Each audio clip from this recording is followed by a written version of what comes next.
قولي اللهم أعني على ذكرك وشكرك وحسن عبادتك.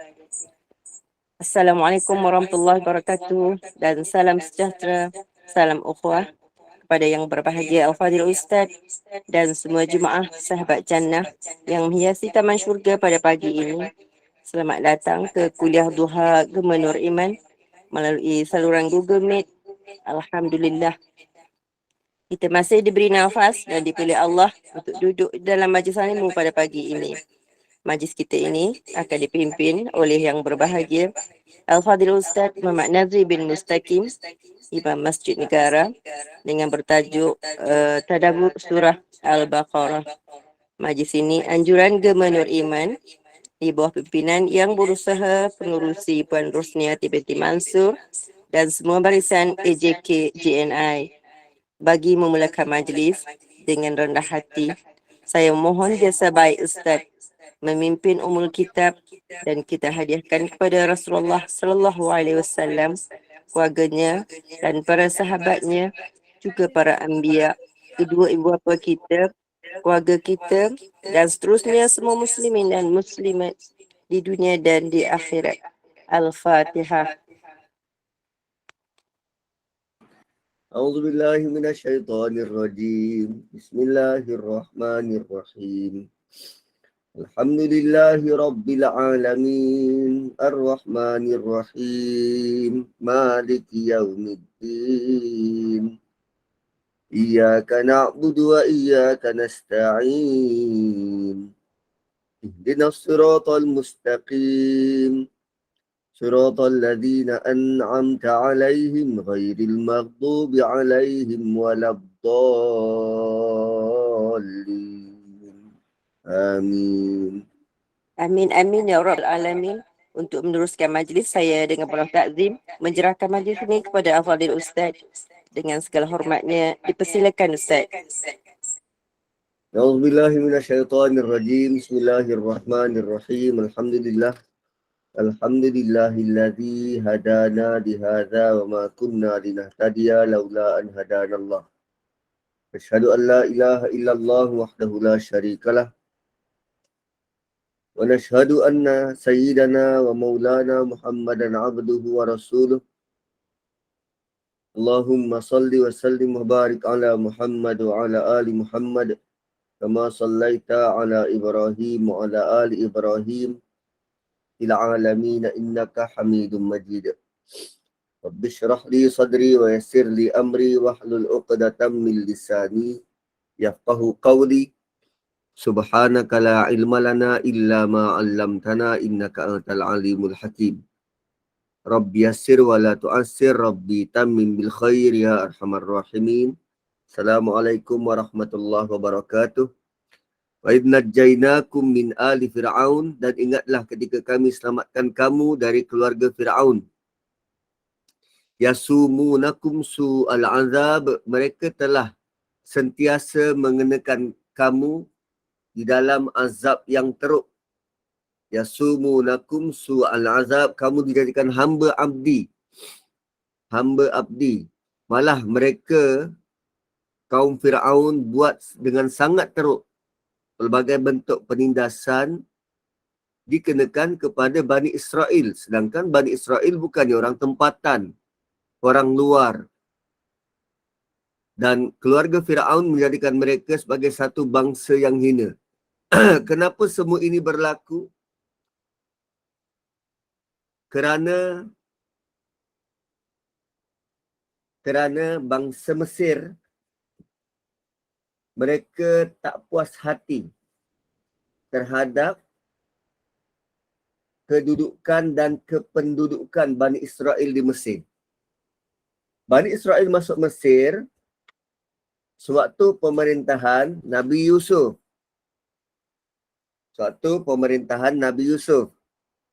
Dan ketika mereka masuk ke dalam Mesir, mereka dikira sebagai golongan elit, menduduki tempat-tempat yang strategik dalam Mesir. Mereka dikira sebagai ekspektorat. Lalu, lama kelamaan, bangsa Mesir rasa tercabar. Apa istimewanya orang-orang luar ni sehingga mereka diberi tempat semacam tu? Generasi selepas Nabi Yusuf dan selepas itu dan selepas itu. Lama kelamaan, terdapat gerakan untuk menjatuhkan kerajaan yang dipimpin oleh Malik. Zaman Nabi Yusuf, kerajaan tu dipimpin, ketua kerajaannya diberi nama Malik. Berlakulah peperangan dan rampasan kuasa. Kerajaan yang baru menggelar pimpinan mereka sebagai Fir'aun. Dan Fir'aun inilah generasi baru yang melihat Bani Israel sebagai duri dalam daging yang perlu dihina, dijadikan hamba. Sebelum ni mereka orang beriman. Mereka orang beriman dan mereka mendapat tempat yang tinggi dalam komuniti, dalam masyarakat. Kerana yang bawa masuk siapa? Nabi Yusuf. Dan itu punca dia. Dan dia berlanjutan beratus tahun lamanya. Kemudian datanglah Nabi Musa, Allah utuskan Nabi Musa untuk selamatkan orang beriman tu. Untuk selamatkan orang beriman, keluarkan daripada cengkaman kezaliman Fir'aun. So, apa bentuk kezaliman yang dibuat? Yuzabbihun abna'akum. Mereka sembelih anak lelaki kamu. Fir'aun telah melakukan kezaliman demi kezaliman. Fir'aun mengarahkan penyembelihan anak-anak lelaki. Dan ini kerana ramalan dari bumuh, dari tukang tenung, akan ada seorang anak lelaki kelahiran Bani Israel yang menjadikan kerajaan Fir'aun itu runtuh, lenyap. Itu yang ditakuti oleh Fir'aun. Sebab mereka dapat kerajaan itu pun daripada rampasan kuasa. Mereka melenyapkan kerajaan terdahulu. Dan bila dia dapat kuasa, takkanlah dia nak hilang kuasa. So dia akan gunakan apa jua cara untuk menghalang daripada perkara itu berlaku.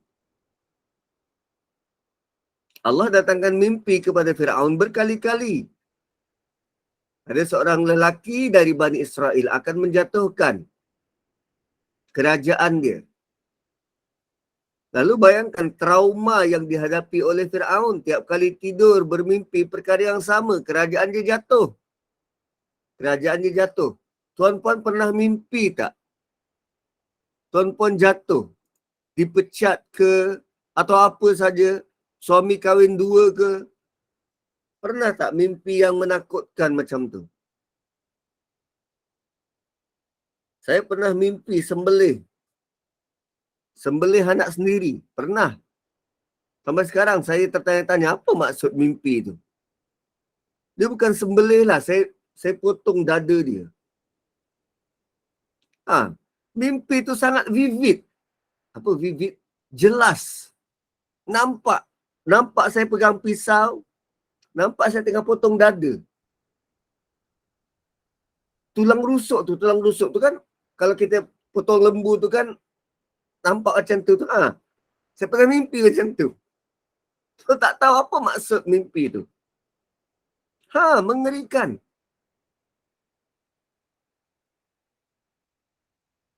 Bayangkan Fir'aun mimpi berkali-kali. Seperti juga Nabi Ibrahim mimpi berkali-kali akan sembelih anak dia. Kalau saya sekali mimpi tu, saya rasa sampai sekarang ingat. Saya tak tahu kalau berhari-hari berkali-kali mimpi, itu boleh jadi trauma. Dan saya perlu rujuk kepada psikiatris. Ini Fir'aun. Dia mimpi kerajaan dia jatuh. Ngeri. Sebab tu dia ambil tindakan yang sangat drastik. Bunuh baby, bayi lelaki Bani Israel. Dan bayangkan, kalau zaman moden macam ni, pemimpin diarahkan pergi bunuh rakyat sendiri. Bunuh salah satu komponen dalam masyarakat dia. Adakah semua orang patuh? Menteri-menteri dia akan patuh? Jeneral-jeneral tentera akan patuh? Sukar. Tapi dengan propaganda yang dibuat, maka perkara itu berjaya. Tengok Amerika, dia boleh arahkan tentera dia pergi menjajah negara orang lain tanpa dikenakan apa-apa tindakan oleh PBB. Dia pergi jarah Iraq, dia pergi jajah Afghanistan. Tak ada sebarang tribunal, mahkamah jenayah antarabangsa, tak ada. Tengok macam mana Hitler gerakkan tentera-tentera Nazi untuk lancarkan perang Dunia Kedua. Jepun mampu gerakkan tentera dia pergi jajah China, Korea, sampai ke Malaysia. Itu kuasa kepimpinan. Kuasa kepimpinan. So, Fir'aun dia ada pengaruh begitu. Dia ada potensi pemimpin yang boleh kerahkan rakyat dia untuk buat sesuatu yang menyalahi fitrah manusia. Bunuh baby.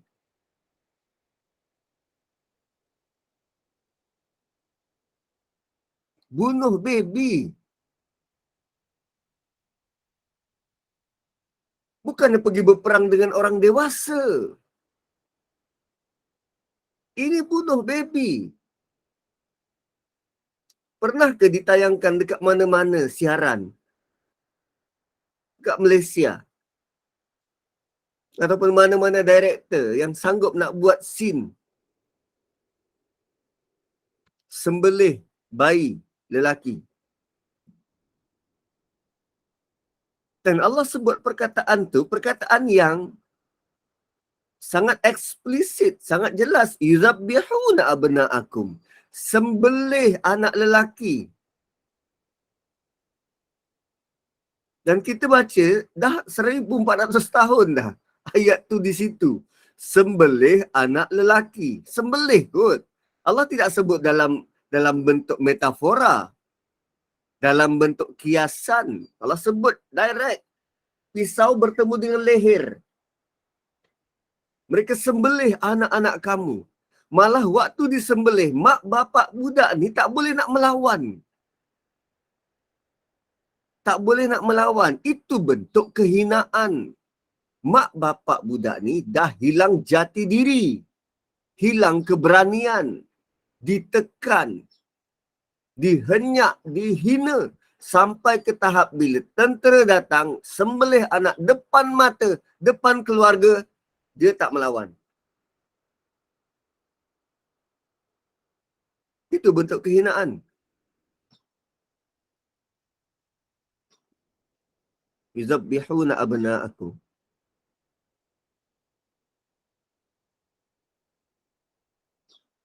Dan Fir'aun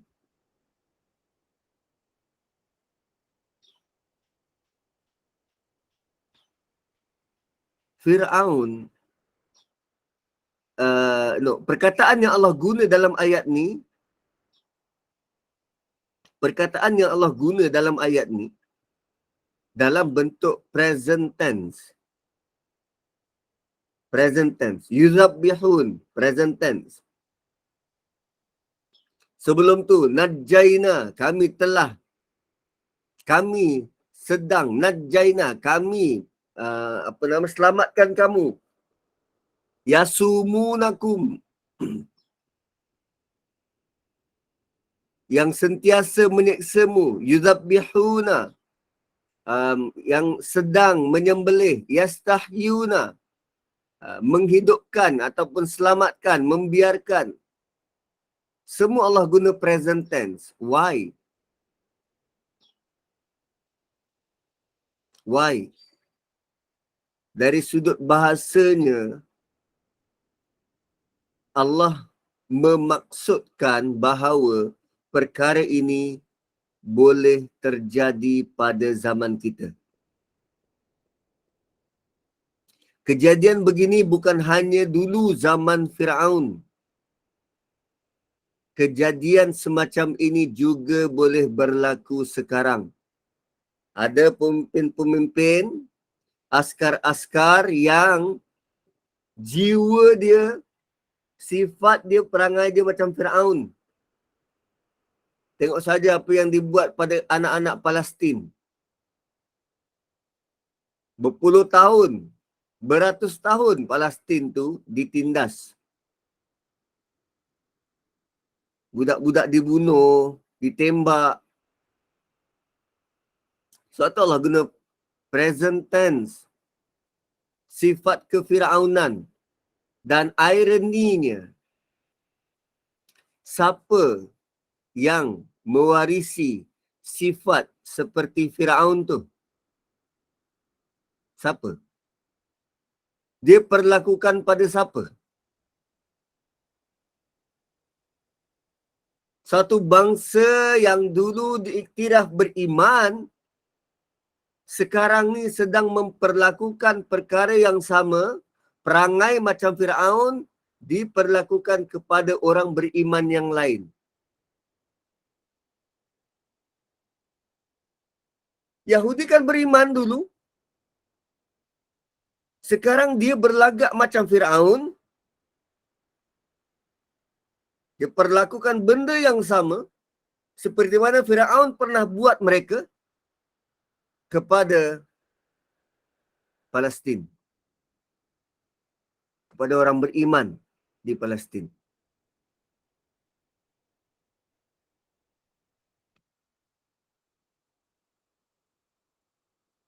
Sedangkan mereka tak boleh nak lupakan Holocaust, Hitler. Dan dah tentu mereka sangat faham dan mengerti apa yang Firaun buat kepada mereka. Dan ini mengajar kita masih ada orang yang bersifat seperti Firaun buat perkara yang sama. Kerana sentiasa akan ada orang yang sifatnya seperti Firaun zaman berzaman. Kemudian wayastahyu nisa'akum. Kenapa dibiarkan perempuan-perempuan tu hidup? Why? Mereka membiarkan wanita-wanita, anak-anak perempuan Bani Israel hidup, tujuannya untuk menghina Bani Israel. Bila tiada anak lelaki, mereka akan mengambil perempuan-perempuan Bani Israel sebagai hak mereka. Dicabuli, dirogol, dan yang lahir nanti selepas itu adalah keturunan Qibti. Dan ini bentuk penghinaan paling teruk yang dikenakan kepada satu-satu bangsa. Tengok apa kerajaan Cina buat pada Uyghur. Yang lelaki ditahan, kemudian dikerahkan tentera dia, pergi menyamar jadi orang kampung, pergi rumah mana-mana ketua keluarga yang ditahan, pergi ganti suami. Ganti suami. So wanita-wanita Uyghur dirogol semahunya.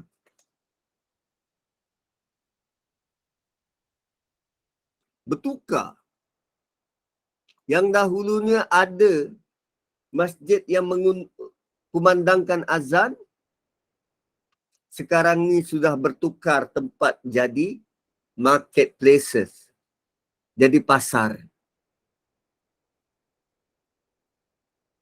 Itu Fir'aun zaman sekarang.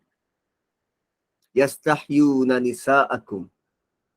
Malah sewaktu zaman Fir'aun tu, sengaja dibiarkan perempuan hidup supaya masih bergenerasi. Masih bergenerasi. Kalau dia bunuh semua lelaki, siapa yang akan jadi pekerja di masa depan? Hamba di masa depan. Sebab tu bila program asalnya untuk bunuh semua bayi setiap tahun, Firaun tukar rancangan. Daripada setiap tahun kepada 2 tahun sekali. 2 tahunan. Sebab tu Nabi Harun dapat hidup 2 tahunan.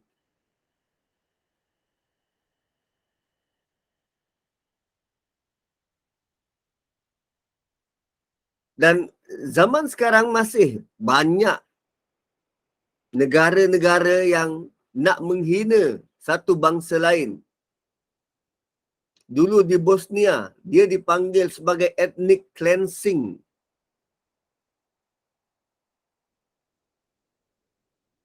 Dan lagi sekali Allah guna yastahyuna nisa'akum dalam bentuk present tense. Dia boleh berlaku sekarang.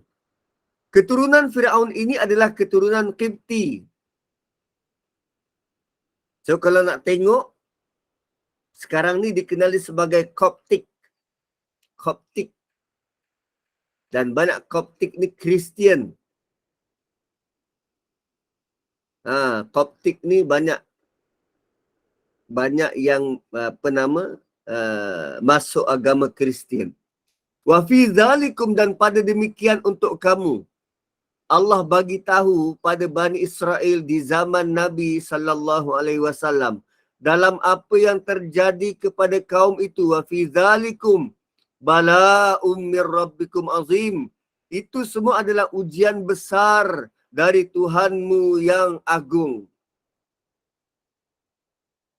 Pada demikian itu suatu nikmat yang sangat besar.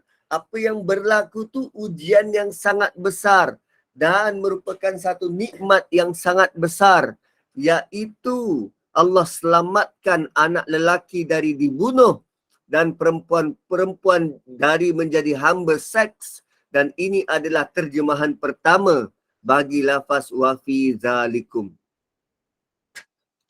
Wa fi zalikum maksudnya ini ni nikmat besar ni Allah dapat selamatkan. Allah telah selamatkan. Itu maksud pertama. Maksud kedua, wa fi zalikum merujuk kepada kejadian anak lelaki dibunuh dan perempuan-perempuan mereka dijadikan hamba. Wa fi zalikum di sini bermaksud itu adalah bala dari Allah. Bencana dari Allah. So ada dua pendapat kerana lafaz bala boleh jadi nikmat atau boleh jadi bala. Bala'un tu, dia ada dua maksud. Satu maksudnya nikmat. Satu lagi maksudnya bala. Dan dua-dua maksud saling berlawanan. Itu menariknya bahasa Arab ni. Satu perkataan mempunyai dua maksud yang berlawanan. Bala'un bermaksud nikmat. Bala'un juga bermaksud bala ataupun ujian, bencana. Sebab tu dia boleh memuatkan dua maksud yang saling berlawanan. Kerana sebenarnya, hakikatnya, semua ujian dari Allah adalah nikmat belaka. Kan semua bentuk ujian dari Allah adalah nikmat belaka. Dan Allah nak uji kita supaya kita boleh naikkan taraf kehidupan di akhirat. Kan kita diuji dari masa ke semasa. Kenapa? Supaya kita boleh lulus ujian tu. Dan dalam masa yang sama, ujian itu dia upgrade diri kita kan. Bukankah tu bentuk nikmat? Dan Allah bagi tahu pada Nabi SAW juga pada kita yang sedang membaca, apa yang terjadi kepada Bani Israel ini boleh juga berlaku dan terjadi pada kita. Kerana akan sentiasa ada jenis seperti Firaun setiap zaman. Setiap zaman. Kita mungkin tak pernah lalui apa yang berlaku pada nenek moyang kita di tanah Melayu ni.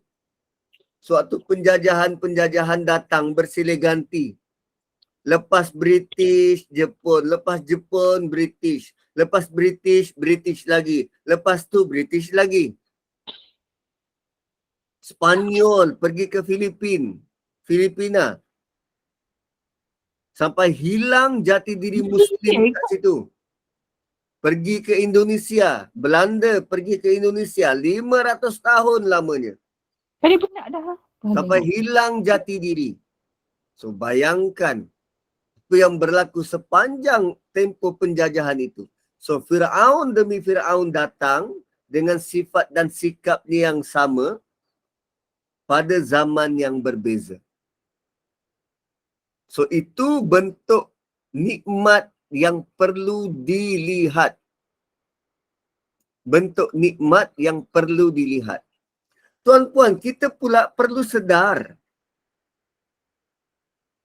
Bila Allah kata kami telah selamatkan kamu, kalau kita kenang pada nenek moyang kita, Allah telah selamatkan mereka sehingga kita boleh lahir. Cuba kenang balik waktu atuk nenek kita menghadapi Jepun.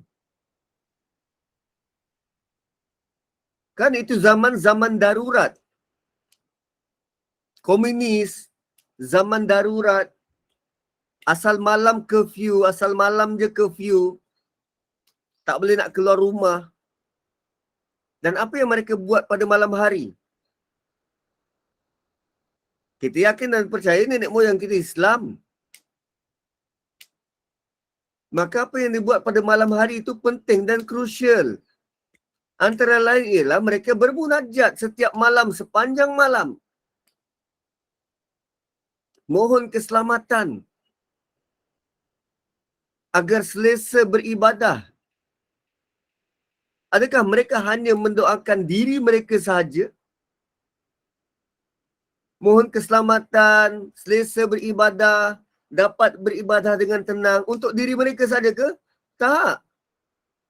Dia akan doakan juga, ya Allah, moga anak cucu aku nanti aman dan harmoni, selamat dan selesa beribadah. Tapi tak kala kita dapat nikmat selesa beribadah, dapat masuk ke masjid tanpa rasa risau dan gusar, bekerja pula dekat masjid, kita tak pernah kenang bahawa ada orang pernah doakan kita untuk situasi yang kita sedang hadapi sekarang. So basically Allah tegur Bani Israel yang sedang bersama Nabi pada waktu itu, dulu aku pernah selamatkan engkau punya leluhur nenek moyang. Kenapa engkau tak bersyukur sekarang? Gitu. Allah kata pada kita, dulu Nazri, dulu aku selamatkan atuk dan nenekmu. Kenapa engkau tak berterima kasih, tak bersyukur atas bentuk keselamatan tu? Tu Abang Zainul kita pernah lalui masa 13 Mei. Suasana yang sukar dan menakutkan. Siapa yang boleh selamatkan Abang Zainul kita daripada diapa-apakan sepanjang 13 Mei? Tak lain dan tak bukan Allah Subhanahu Wa Taala. Dan saya yakin dan percaya waktu itu dia bukan sahaja nakkan keselamatan diri tapi keselamatan semua orang.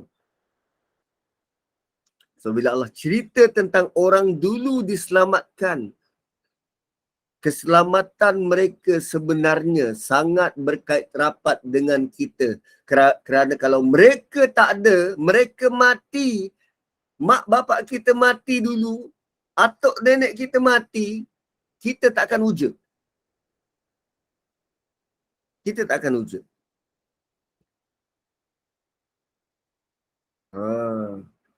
Orang dulu nangis-nangis, mohon tengah-tengah malam, tahajud, mohon pada Allah agar diamankan negara. Tapi bila kita, anak cucu dia dapat keamanan, kita buat tak reti je. Ui. Itu saya tak tahu kalau ada kalimah kacang lupakan kulit atau yang lebih dahsyat daripada kacang lupakan kulit. Begitu. So, seterusnya wa iz faraqna bikumul bahr. Dan ini merupakan jasa, favor dari Allah yang kedua yang pernah diberikan kepada Bani Israel, iaitu ketika Laut Merah dibelah untuk mereka, dijadikan laluan supaya mereka dapat larikan diri dari Firaun.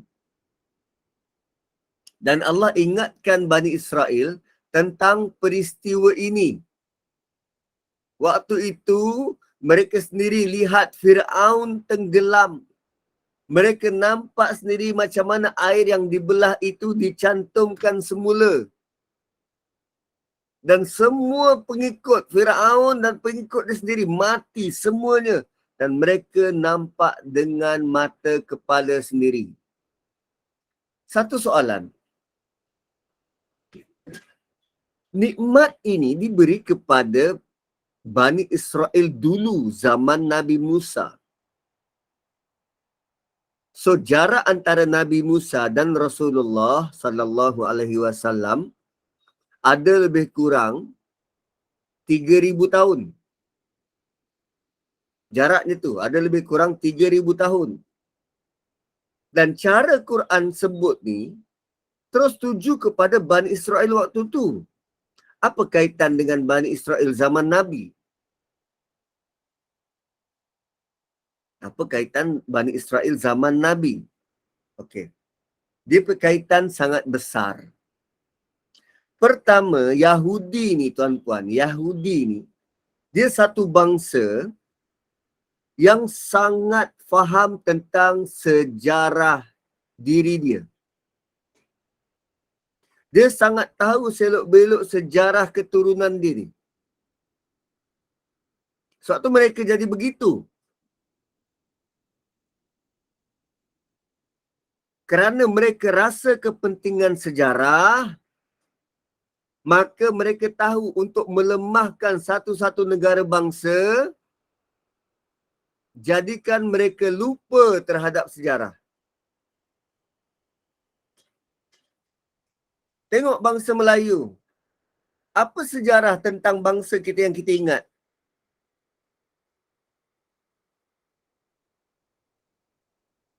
Satu Melayu ni confused.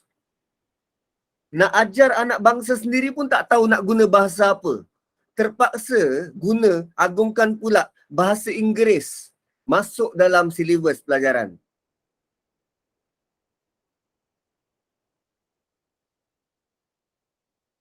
Cuba tengok China. Kenapa dia jadi macam tu? Sebab mereka sangat pegang tentang adat dan budaya. Bergenerasi. Mereka bangga dengan tamadun sejarah mereka. India. Dia bangga dengan sejarah tamadun negara dia. Keindiaan dia.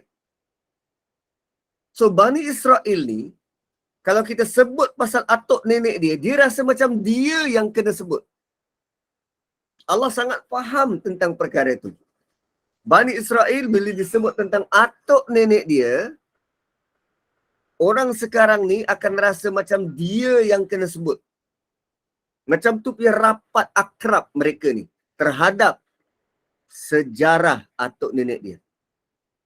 Sebab tu bila cerita pasal Holocaust, yang kena ni orang dulu. Yang kena ni, waktu Hitler tu. Tapi yang terasa, yang menangis, yang meratap, bukan ahli keluarga dia pun. Tapi kerana bangsa Yahudi, yes, dia akan menangis, meratap dan memperjuangkan. Dan untuk umat akhir zaman, Allah tak nak kita melihat berperangai mencontohi Yahudi yang hanya menjiwai bangsa sendiri. Tapi Allah nak umat akhir zaman ini bersatu menjiwai kerana akidah yang sama. Yang itu yang kita masih belum dapat buat. Allah nak kita rasa, kita terasa kalau disebut orang beriman dulu, oi, itu aku, itu aku. Yang itu kita belum rasa.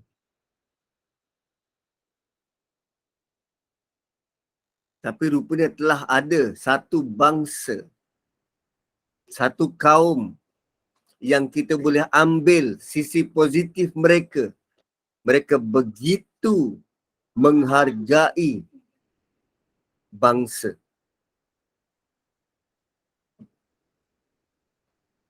Yahudi bukan nak balas dendam.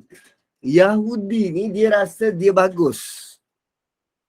Dia rasa dia rasa dia bagus, dia pilihan Tuhan. Lalu dia rasa dia above the law.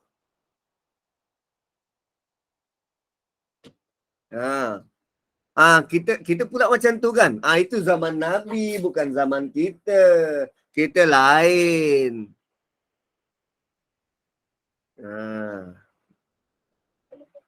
So ayat seterusnya ini Allah sebut wa iz faraqna bikumul bahra fa anjaynakum wa aghraqna ala fir'auna wa antum tanzurun. Wa iz faraqna bikumul bahr.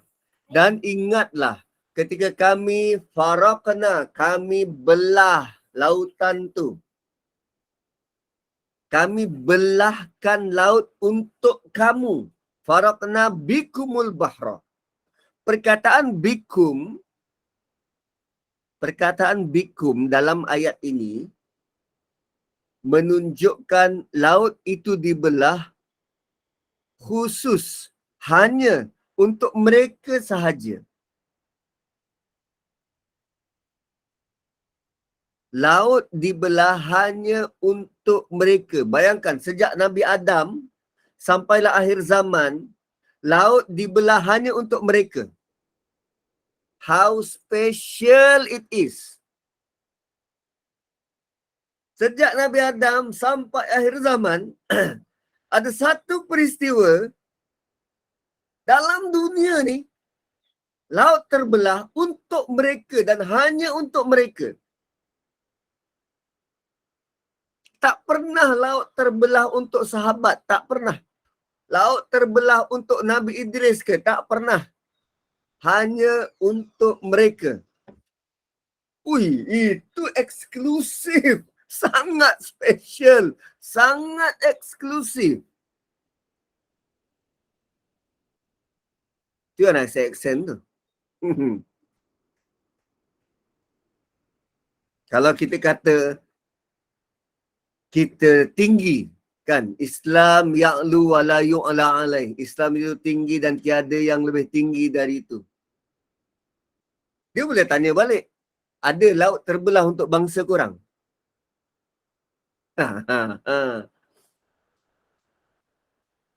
Kan? Ada laut terbelah untuk bangsa korang? Tak ada kan? Lemah. Cuma kita boleh jawab, laut terbelah bukan kerana bangsa.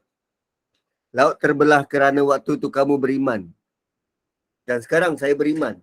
Saya bangga kerana Allah selamatkan orang beriman dari Firaun. Allah nak kita memandang beriman tu. Bukan bangsa, bukan negara, bukan kaum. Tak. Allah nak pandang kita semua ini sama-sama beriman. Satu Tuhan. Begitu. Ha. Tapi mereka masih lagi sekitar, ini bangsa kami, bangsa kami. Kan ketuanan Melayu. Ha. Tak gitu. Kita dekat sini ni. Pandanglah dari sudut iman. Kita sama-sama beriman. Kita sama-sama beriman. So, kita tahu sejarah ni. Nabi Musa ketuk laut tu dengan tongkat. Tapi Allah kata, Allah yang belahkan. Maksudnya, laut tu terbelah bukan kerana Nabi Musa ketuk tongkat tu. Tongkat tu tak ada apa-apa kuasa. Nabi Musa tak ada apa-apa kuasa. Nabi Musa ketuk je. Ketuklah 10 kali. Kalau Allah tidak belah, tak belah. Tapi bertepatan Nabi Musa ketuk kerana Allah suruh. Bertepatan Nabi Musa ketuk kerana Allah suruh, maka laut terbelah. Suatu kadang, urusan dalam agama ini, ada arahan-arahan yang kita rasa, bukan macam tu caranya. Ada yang kita rasa bukan macam tu caranya. Contoh,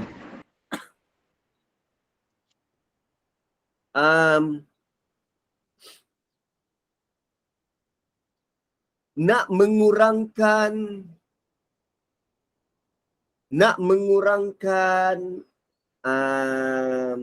pergaulan bebas. Okay? Nak mengurangkan pergaulan bebas. Bukan, dia tak kata nak mengurangkan pergaulan bebas. Nak merendahkan, menurunkan penyakit HIV. Lalu, cadangan daripada manusia, kita edarkan kondom percuma. Kita edarkan kondom percuma. Sedangkan tawaran dari Allah ialah tundukkan pandangan. Manusia beranggapan kalau beri kondom percuma, penyakit HIV boleh dikurangkan. Allah punya arahan, tundukkan pandangan sama ada lelaki atau perempuan. Dengan tundukkan pandangan, macam-macam benda boleh settle. Pergaulan bebas settle. Nak kacau bini orang lain settle. Nak yang ini menyondol suami orang lain settle. Anak-anak kecil berzina settle. Khaluat settle hanya dengan tundukkan pandangan. Tapi adakah kita terbuka hati nak ikut cakap Allah, atau kita pandai-pandai sendiri, macam ni kot sebab kita kan manusia, so kita tahulah hak asasi manusia kita.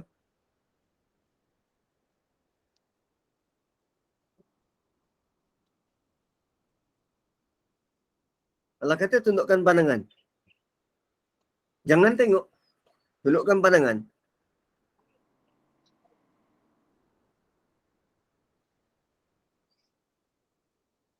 Suatu bila Allah arahkan Nabi Musa ketuk laut, ketuk laut dengan tongkat, arahan tu didn't make sense.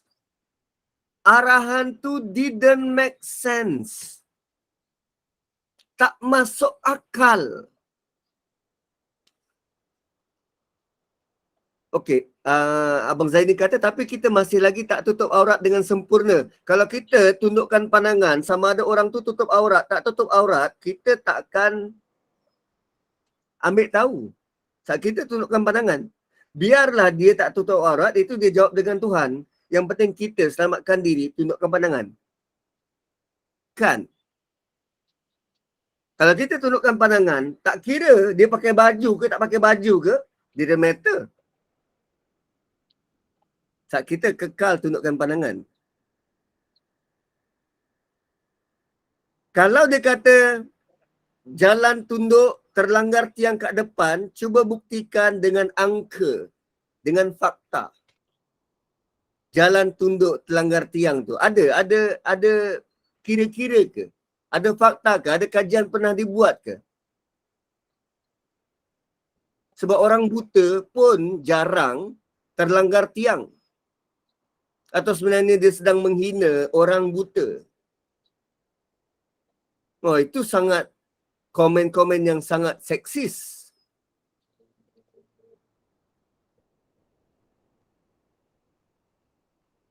Maksudnya kalau dekat TV tu masih ada lagi rancangan-rancangan yang begitu boleh trigger, jangan tengok TV. Oh, by the way, orang sekarang memang tengok TV ke? Kan? Dah tak tengok dah. Orang dah tak tengok TV dah. Generasi-generasi terdahulu dia nak tengok TV. Sekarang ni orang sibuk dengan media sosial. Dia banyak tengok WhatsApp, Facebook. Tu je dia tundukkan pandangan tu.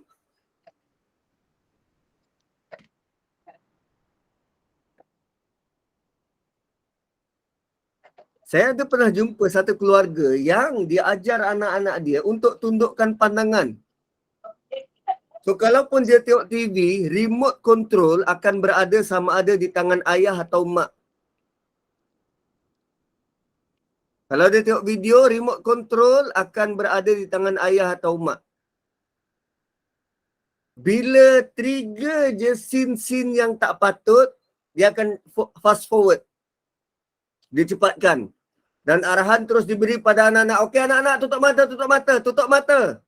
Okey, fast forward. Begitu. Itu usaha kita untuk tundukkan pandangan. Sebab kita nak mengekalkan cahaya. Cahaya dalam hati.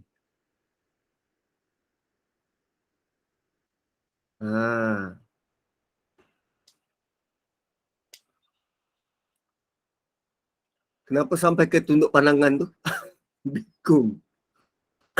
Oh, sebab arahan. Arahan dari Allah. Berbeza dengan apa yang kita fikir logik. Allah yang belah laut tu. Walaupun apa yang Nabi Musa buat tu seolah-olah macam tak masuk akal. Patutnya nak selamatkan diri dari Firaun dalam keadaan genting macam tu, mereka perlu menyerang Firaun. Perlu bertahan. Bukannya pergi pukul laut. Dan ini juga sebenarnya menyelamatkan akidah kita daripada merasa kagum terhadap sebarang bentuk perkataan-perkataan, oh ini wali, oh ini keramat.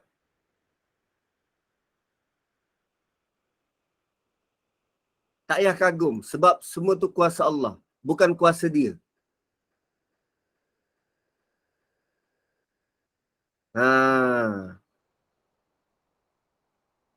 Tak payah kagum sangat. Itu kuasa Allah, bukan kuasa dia. Semua itu mukjizat, lazimnya Allah akan tunjuk satu kali je.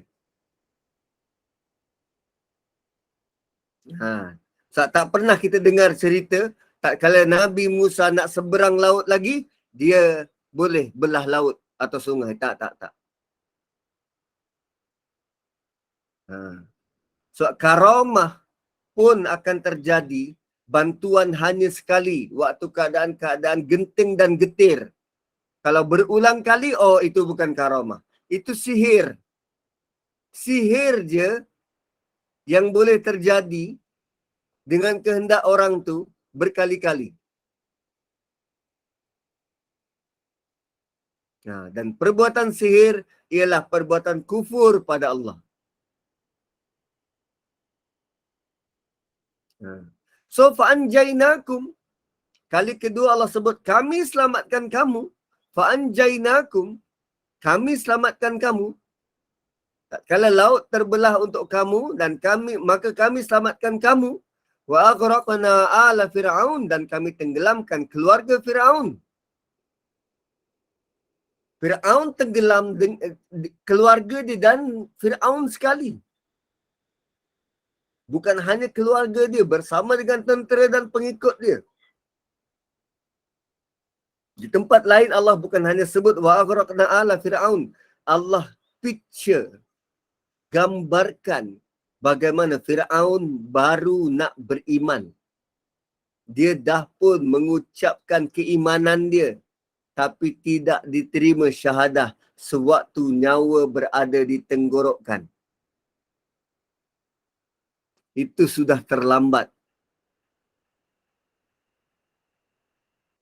Kan, contohnya, kita dah accident, baru nak tarik seat belt. Buat apa, kan? Kita dah accident, baru nak tarik seat belt. Loh. It's too late. Orang Jawa kata, it's too late.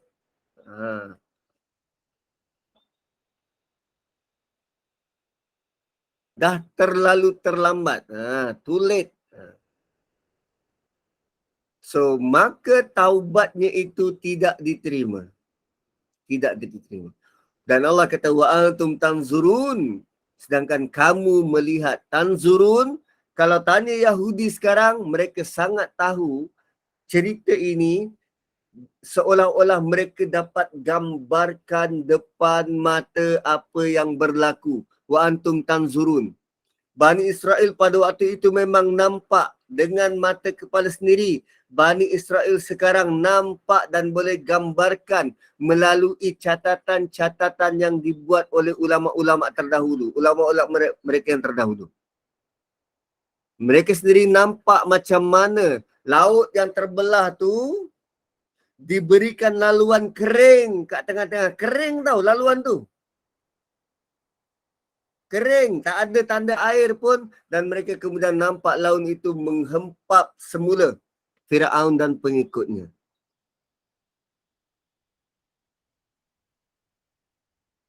Dan ini bentuk nikmat. Ini bentuk nikmat.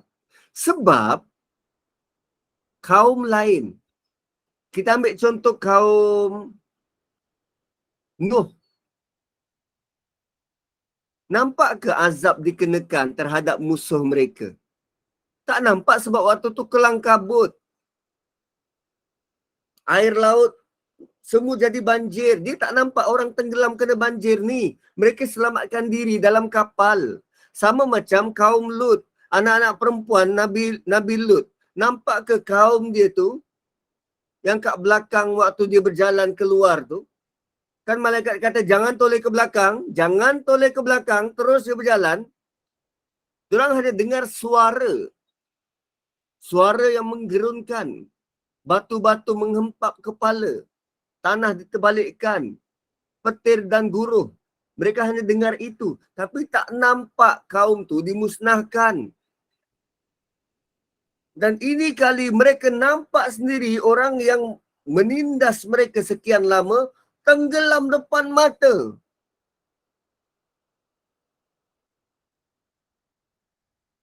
Dia macam ni lah. Kita gaduh dengan kawan kat sekolah.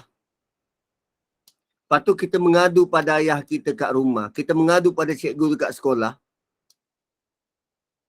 Cikgu pergi panggil bapa kawan kita tu. Dan kita nampak bapa kawan kita tu pergi tempeling kawan kita. Pergi jentik telinga dia, pergi sebat dia. Apa kita rasa? Puas. Puas aku.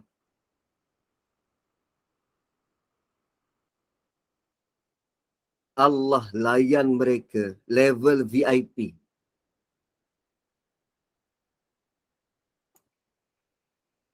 Dan ini nikmat. Kaum lain tak nampak azab dikenakan pada musuh. Tapi mereka diberi privilege semacam itu. Lebih seronok kan kalau boleh tengok sendiri. Malah Nabi SAW telah diberikan kelebihan yang lebih kerana dia sendiri, baginda sendiri dapat balas dengan tangan sendiri untuk kalahkan musuh dalam peperangan demi peperangan. Abu Jahal mati, Abu Lahab mati. Orang Mekah yang dulu tolak baginda kalahkan, dapat kuasai kota Mekah. Itu nikmat.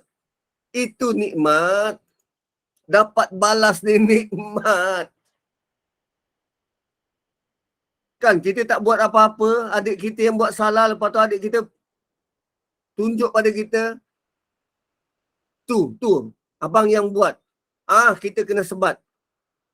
Dah nangis-nangis, habis nangis-nangis, kemudian kita bela diri. Ayah, patutnya adik yang kena sebat sebab saya tak buat apa-apa. Terbukti tak buat apa-apa. Ayah balas 2 kali ganda. Itu jam kita tak rasa dah kena sebat tu. Tak rasa apa dah. Kita nampak dia 2 kali kena sebat. Naik macam ni lah, jempol. Padan muka.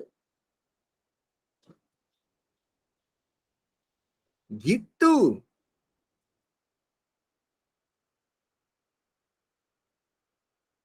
Walaupun Bani Israel pada waktu itu dapat melihat Firaun, namun mereka tidak berani lagi untuk melakukan apa-apa selagi mereka tidak melihat jasad Firaun. Takut-takut nanti timbul semula. Itu bentuk trauma dia pada Firaun.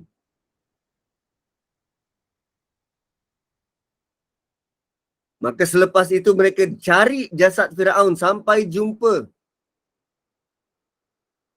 Sebab selama ini kepercayaan Firaun dan rakyat dia, Firaun tak boleh mati, anak Tuhan kot. Tuhan mana boleh mati. So mereka perlu pastikan betul-betul Firaun telah mati. Maka disebut yang Allah telah muntahkan kembali jasad Firaun keluar supaya mereka nampak yang memang Firaun benar-benar telah mati. Dan sekarang Allah sedang ingatkan Bani Israel tentang jasa Allah kepada mereka. Begitu juga Allah katakan pada kita, ingat yang dulu kita pernah buat kesalahan dan Allah keluarkan kita daripada kesalahan yang menzalimi diri itu. Sehingga kita mampu untuk bertaubat. Dahulu kita tak ada apa-apa, Allah berikan kita kekayaan, kecukupan. Allah ingin mengingatkan kita tentang nikmat yang terus-terusan Allah beri dulu, kini dan selamanya. Supaya kita kembali bersyukur. Begitulah. So, barakallahu li wa lakum, jam 9:07. Minta maaf terlebih dan saya serahkan kembali kepada moderator. Alhamdulillah, syukur pada Allah. Kuliah duha kita berjalan lancar dengan tadabbur surah Al-Baqarah ini. Banyak pengajaran dan peringatan dari kita fikir nikmat-nikmat yang telah diberikan Allah. Dan banyak-banyaklah bersyukur. Alhamdulillah. Terima kasih Ustaz. Terima kasih Jin Ai. Terima kasih semua jemaah. Saya mewakili Gemanur Iman. Mohon maaf kalau ada sebarang kekurangan di dalam majlis kita pagi ini. Segala yang baik itu dari Allah dan yang buruk itu daripada kami sendiri. Bagi mengakhiri majlis, mohon Ustaz membaca doa penutup, tasbih kafarah dan surah Al-As. Subhanakallahumma bihamdik, nashhadu an la ilaha illa anta wa nastaghfiruka wa natubu ilaik. Wal asri innal insana fi khusr illa alladhina amanu wa amilus solihat wa tawasaw bil haqqi wa tawasaw bis sabr. Bismillahirrahmanirrahim. Alhamdulillahirabbil alamin. Salatu wassalamu ala asyrafil anbiya'i wal mursalin wa ala alihi wa sahbihi ajma'in. Ya Allah, wahai Tuhan kami, pada cuti yang panjang ini ya Allah, mudahkanlah urusan-urusan kami dan agar kami dapat capai objektif yang kami inginkan. Ya Allah, wahai Tuhan kami, ampunkanlah dosa kami, terimalah ibadah kami.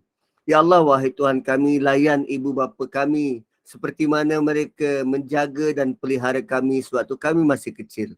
Ya Allah, wahai Tuhan kami, hanya padamu kami sembah dan hanya padamu kami mohon pertolongan, dan pertolongan paling utama yang kami pohon ialah pandu kami di atas jalanmu yang lurus. Rabbana atina min ladunka rahmah wa hayyi' lana min amrina rasyada. Rabbana atina fid dunya hasanah wa fil akhirati hasanah wa qina azaban nar. Sallallahu ala Muhammad wa ala alihi wa sahbihi wa baraka wasallam. Alhamdulillahi rabbil alamin. InsyaAllah esok kita jumpa jam 8 pagi. Assalamualaikum warahmatullahi wabarakatuh. Waalaikumsalam warahmatullahi wabarakatuh. Terima kasih. Waalaikumsalam. Terima kasih banyak Ustaz. Jangan lupa mandi.